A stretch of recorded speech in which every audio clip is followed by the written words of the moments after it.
Imagine कीजिए तीन identical twins, तीनों की age same, height same, weight same, body fat same, muscle mass भी सेम, जिम भी एक में ही जाते हैं, वर्कआउट भी सेम करते हैं, ट्रेनर भी सेम रखा है, स्लीप भी सेम है और कैलोरीज भी same, and most importantly total protein intake भी बिल्कुल सेम। सिर्फ एक डिफरेंस है, पहला एथलीट सिर्फ वे प्रोटीन कंज्यूम करता है, दूसरा सिर्फ यीस्ट प्रोटीन और तीसरा सिर्फ प्लांट प्रोटीन। एक साल के बाद सबसे ज्यादा मसल किसकी बनी होगी? क्या वे प्रोटीन वाकई इतना सुपीरियर है या फिर मार्केटिंग ने हमें डिफरेंस रियलिटी से ज्यादा दिखा दिया है? आज हम किसी कंपनी की बात नहीं करेंगे, हम सिर्फ साइंस की बात करेंगे और वीडियो के एंड तक आपको एग्जैक्टली पता होगा अगर आपका बजट लिमिटेड है तो किस प्रोटीन पर पैसे खर्च करना सबसे ज्यादा सेंसिबल डिसीजन होगा। पिछले कुछ सालों में दुनिया भर में वे प्रोटीन की कॉस्ट बढ़ी है। रीजंस अलग अलग हो सकते हैं, demand, supply, inflation, global logistics, लेकिन कंज्यूमर के लिए, आपके लिए रिजल्ट एक ही रहा है, प्रोटीन पाउडर्स महंगे होते गए। इसी बीच मार्केट में ऑल्टरनेटिव्स एग्रेसिवली प्रमोट होने लगे, पहले प्लांट प्रोटीन और अब यीस्ट प्रोटीन। कई प्रोडक्ट्स सिग्निफिकेंटली लोअर प्राइस पर अवेलेबल हैं और नेचुरली सवाल उठता है, अगर सस्ता ऑप्शन मिल रहा है तो क्या महंगा वे लेना अब भी जस्टिफाई होता है? इसका आंसर मार्केटिंग नहीं, साइंस देगी। सबसे पहले एक मिसकंसेप्शन क्लियर करते हैं, मसल प्रोटीन नहीं बनाता। प्रोटीन के अंदर मौजूद अमीनो एसिड्स मसल बनाने का रॉ मटेरियल प्रोवाइड करते हैं।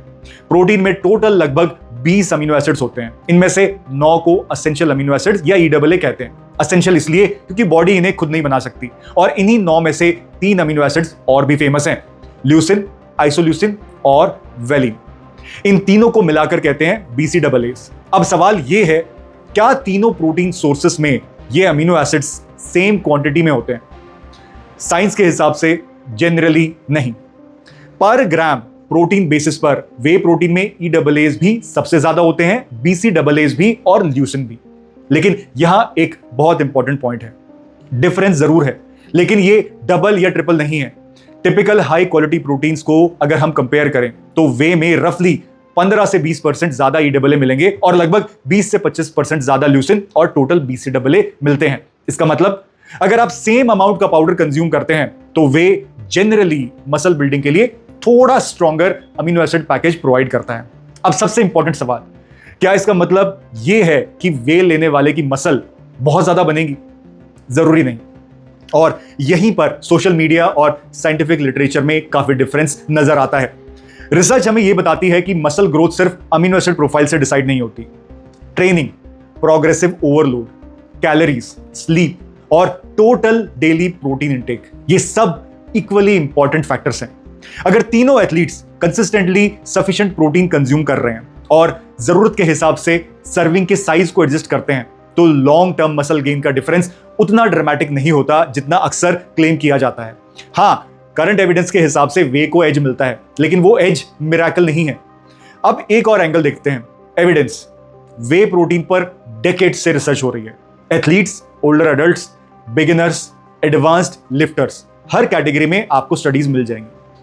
प्लांट प्रोटीन पर भी अच्छी क्वालिटी की स्टडीज अवेलेबल हैं और कई स्टडीज में एडिक्वेट प्रोटीन इंटेक के साथ रिजल्ट्स काफी क्लोज देखे गए हैं। यीस्ट प्रोटीन, यहां पिक्चर थोड़ी डिफरेंट है। यीस्ट प्रोटीन प्रॉमिसिंग जरूर है लेकिन ह्यूमन स्टडीज अभी कंपैरेटिवली लिमिटेड है, और भारत फूड चेक पर जहां एविडेंस कम होता है वहां सर्टेनिटी भी कम होनी चाहिए। लेकिन एक प्रैक्टिकल क्वेश्चन, प्लांट और यीस्ट प्रोटीन का टेस्ट अक्सर इतना डिफरेंट क्यों होता है? रीजन है रॉ मटेरियल। वे नेचुरली डेयरी सोर्स से आता है।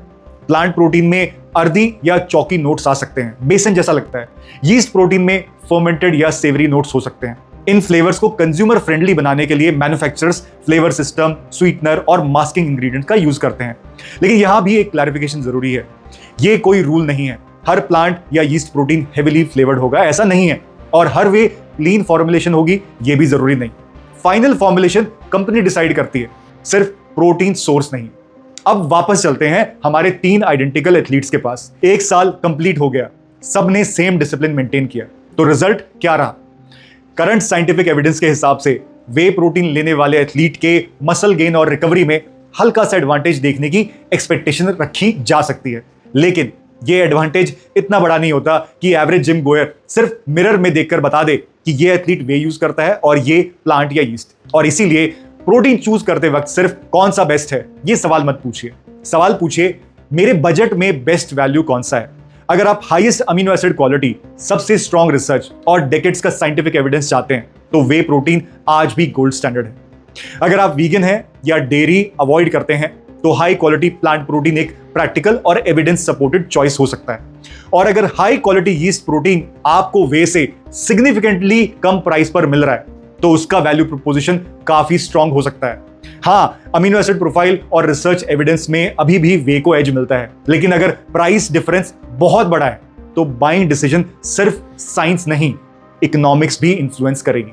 और शायद इस वीडियो का सबसे इंपॉर्टेंट टेक अवे यही है, बेस्ट प्रोटीन हमेशा सबसे महंगा प्रोटीन नहीं होता। बेस्ट प्रोटीन वो है जो साइंटिफिक एविडेंस के हिसाब से आपकी रिक्वायरमेंट को मीट करे और जिसे आप महीनों तक कंसिस्टेंटली अफोर्ड भी कर सकें।